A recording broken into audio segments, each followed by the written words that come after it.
Now, there's a couple of things in life that I am, jackass included, but there's one thing that I'll never be, and that's a mechanic, okay? But for some stupid ass fucking reason,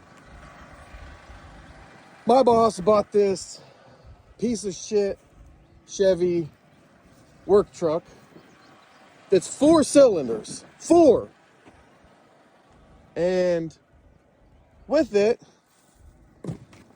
I have to replace this oil pan.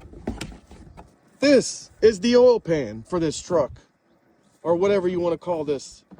It's a plastic oil pan, technically extension, with